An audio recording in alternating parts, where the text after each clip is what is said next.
আসসালামু আলাইকুম ইরবান। গত লেকচার ভিডিওগুলোতে আমরা দেখেছি ওয়েবসাইটের পরিচিতি সম্পর্কে। এগুলোর ভিতরে রয়েছিল আমাদের ডোমেইন নেম, কি জিনিস, আইপি অ্যাড্রেস।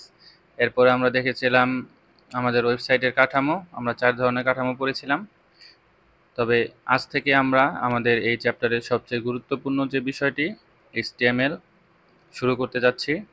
সো তোমরা যারা এখন আমার চ্যানেলটি সাবস্ক্রাইব করোনি অবশ্যই সাবস্ক্রাইব করে দাও এবং ভালো লাগলে একটি লাইক দিয়ে দিও। তো চলো শুরু করি। তো প্রথমে আমাদের ধারণা নিতে হবে HTML কি জিনিস। তো HTML এর পূর্ণরূপ হচ্ছে হাইপার টেক্সট মার্কআপ ল্যাঙ্গুয়েজ। 1990 সালের দিকে টিম বার্নার্স-লি টাইম এ ভাষায় প্রাথমিক রূপ প্রদান করেন। সো এবং 2010 সালের বর্তমানে প্রচলিত HTML এর সর্বশেষ ভার্সন HTML5 জনসম্মুখে পরিচিতি লাভ করে। বর্তমানে HTML5 সংস্করণ নিয়ে কাজ করা হয়। তো হাইপার টেক্সট মার্কআপ ল্যাঙ্গুয়েজ বলতে আমরা কি বুঝি? তো মার্কআপ ল্যাঙ্গুয়েজ মূলত টেক্সট ভিত্তিক প্রোগ্রামিং ল্যাঙ্গুয়েজ। তো এখানে আমরা বিভিন্ন ধরনের টেক্সট, বিভিন্ন ধরনের অ্যাট্রিবিউট ইউজ করে আমরা একটি ওয়েবসাইট তৈরি করতে পারি। এর জন্য একে বলা হয় হাইপার টেক্সট মার্কআপ ল্যাঙ্গুয়েজ।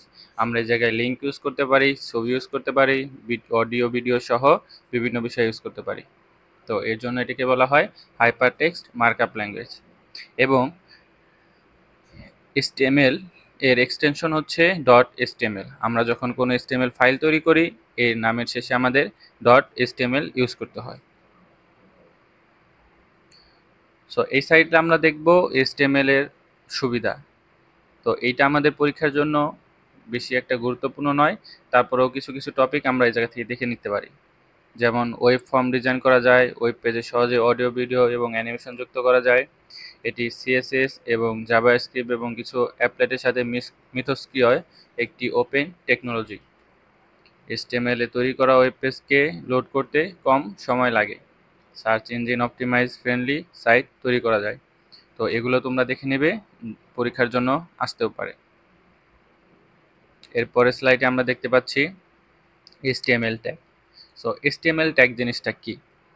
আমরা যখন HTML লিখব তখন আমাদের এই যে এইরকম একটি জিনিস থাকবে এবং শেষে এরকম একটি জিনিস থাকবে। তো এই যে আমরা দুটি অ্যাঙ্গেল ব্র্যাকেট দেখতে পাচ্ছি, এর মাঝখানে একটি অক্ষর আছে, আবার এই জায়গায় শেষের দিকেও দেখতে পাচ্ছি এবং একটি ফরওয়ার্ড স্ল্যাশ আছে। তো প্রথম যেটা আছে ওইটাকে বলা হয় ওপেনিং ট্যাগ এবং শেষে যেটা আছে ওটাকে বলা হয় ক্লোজিং ট্যাগ। এবং এই দুই ট্যাগের মাঝে যা আমরা লিখি, যা আমরা করি ওগুলোকে বলা হয় কন্টেন্ট এবং এই সবগুলোকে মিলে বলা হয় HTML এলিমেন্ট। যদি আমরা এই জায়গায় দেখি, HTML এলিমেন্ট বলতে HTML এর উপাদানসমূহকে বোঝানো হয়ে থাকে। একটি ওপেনিং ট্যাগ আর ক্লোজিং ট্যাগ নিয়ে গঠিত হয় একটি HTML এলিমেন্ট এবং ট্যাগের ভিতরের কন্টেন্ট সহ সবকিছুকেই এলিমেন্ট বলা হয়। সো এই স্লাইড থেকে আমাদের মূল বিষয়টি হচ্ছে শেখার যে আমরা HTML লিখতে হলে আমাদের একটি ওপেনিং ট্যাগ দিতে হয় এবং ওই ট্যাগের আমাদের ক্লোজিং ট্যাগ দিতে হয় এবং আমরা মাঝখানে আমাদের কন্টেন্টগুলো লিখি। সো HTML ট্যাগ আবার দু ধরনের, একটি হচ্ছে কন্টেনার ট্যাগ এবং অপরটি হচ্ছে MT tag. So container tag হচ্ছে এ ধরনের ট্যাগের শুরু বিষয়বস্তু ট্যাগের শেষ থাকে। যেমন আমরা গত স্লাইডে দেখেছি এই যে পি ট্যাগ, এটার একটি ক্লোজিং ট্যাগ ছিল। তো এগুলো হচ্ছে আমাদের কন্টেনার ট্যাগ এবং পরবর্তীতে আমরা দেখব এমটি ট্যাগ। এমটি ট্যাগ হচ্ছে এই ধরনের ট্যাগের শুরু আছে কিন্তু ট্যাগের শেষ থাকে না। এই যেমন বিআর, এইচআর, এরিয়া, এগুলো হচ্ছে আমাদের এমটি ট্যাগ, এগুলোর ক্লোজিং ট্যাগ থাকে না। পরবর্তীতে আমরা দেখব HTML এলিমেন্ট সিনট্যাক্স কি জিনিস এবং নেস্টেড HTML এলিমেন্ট। সো দেখো, আমরা যখন কোনো HTML কোড লিখি তখন আমাদের কিছু নিয়ম কানুন মেনে চলতে হয়। এগুলো হচ্ছে HTML সিনট্যাক্স। যেমন HTML এলিমেন্ট শুরু হয় ওপেনিং ট্যাগ দিয়ে আর শেষ হয় ক্লোজিং ট্যাগ দিয়ে।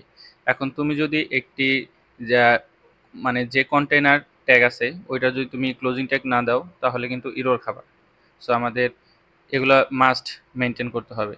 কিছু কিছু HTML এলিমেন্ট কোনো কন্টেন্ট থাকে না, এগুলোকে একটি কন্টেন্ট বলে, যেমন বিআর। সো আবার তুমি যদি এমটি ট্যাগের যেমন ধরো যে বিআর, ওইটা যদি আবার ক্লোজিং ট্যাগ দাও তাহলেও ইরর খাবা। সো এগুলো বিষয়ে আমাদের খেয়াল রাখতে হবে। একটি খালি এলিমেন্টগুলো স্টার ট্যাগের মধ্যেই শেষ হয়ে যায়, অধিকাংশ HTML এলিমেন্টের অ্যাট্রিবিউট থাকতে পারে। সো নেস্টেড HTML এলিমেন্ট বলতে আমরা বুঝি, দেখো এই যে আমাদের HTML এলিমেন্টের যে ট্যাগটা দেখতে পাচ্ছ HTML, এটা কিন্তু আমাদের ওপেনিং ট্যাগ, আবার এই জায়গায় দেখতে পাচ্ছ ক্লোজিং ট্যাগ, এই যে এক ট্যাগ, এই যে এক ট্যাগ, ক্লোজিং ট্যাগ সহ। কিন্তু পরবর্তীতে এই HTML ট্যাগের ভিতরে আবার বডি ট্যাগ আছে, এই যে বডি ট্যাগ, আবার এই বডি ট্যাগের ভিতরে H1 ট্যাগ আছে, আবার এই যে P ট্যাগ আছে। তো একটার ভিতরে যে একটা হচ্ছে এইটাকে বলা হয় নেস্টেড এলিমেন্ট। পরবর্তীতে আমরা দেখব HTML অ্যাট্রিবিউট। সো HTML অ্যাট্রিবিউটের ভিতরে আছে, অ্যাট্রিবিউট হচ্ছে কোনো কিছুর বৈশিষ্ট্য নির্ধারক নির্দেশ। HTML ডকুমেন্টের জন্য অ্যাট্রিবিউট খুবই প্রয়োজনীয়। অ্যাট্রিবিউট ছাড়া ওয়েব পেজের অনেক তথ্য যেমন ছবি, হাইপারলিঙ্ক, অ্যাঙ্কর, নাম ইত্যাদি যুক্ত করা যায় না। অ্যাট্রিবিউট হিসেবে নির্দিষ্ট ফরম্যাট বা সিনট্যাক্স অনুসরণ করা হয়। HTML ট্যাগের সাথে অ্যাট্রিবিউট যুক্ত করার জন্য ট্যাগ নামের পরস্পর স্পেস দিয়ে অ্যাট্রিবিউট নাম সমান চিহ্ন দিয়ে অ্যাট্রিবিউট ভ্যালু দিতে হয়। তো এই যে আমরা HTML অ্যাট্রিবিউট দেখতে পাচ্ছি, সো এইটার হচ্ছে আমাদের এই যে ট্যাগ, দেখো এই যে বিষয়টা আছে, এই দেখো এই জায়গা হচ্ছে অ্যাট্রিবিউটের নেম এবং পরে হচ্ছে অ্যাট্রিবিউটের ভ্যালু এবং মাঝে আমাদের টেক্সট কন্টেন্ট যেটা আমরা লিখতে যাচ্ছি। তো এইটা হচ্ছে HTML অ্যাট্রিবিউট।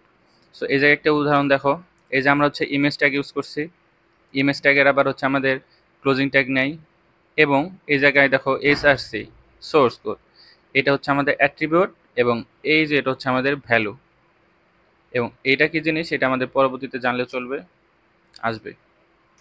নেক্সট স্লাইডে যাই। নেক্সট সাইটে হচ্ছে HTML সিনট্যাক্স, এটা তো আমরা পড়লাম। কতগুলো বিধিবদ্ধ রীতি অনুসারে প্রোগ্রামিং ল্যাঙ্গুয়েজের সাহায্যে প্রোগ্রামিং তৈরি করা হয়, এদিকে বলা হয় ল্যাঙ্গুয়েজের ব্যাকরণ। সো এগুলো তো আমরা জানি।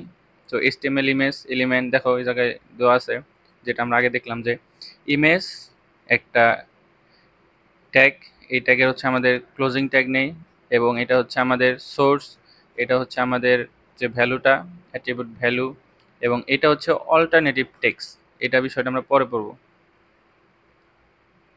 সো আজ এই পর্যন্তই। পরবর্তীতে আমরা দেখব HTML ডকুমেন্টের মৌলিক কাঠামো বা basic structure of HTML। So আসসালামু আলাইকুম এভরিওয়ান।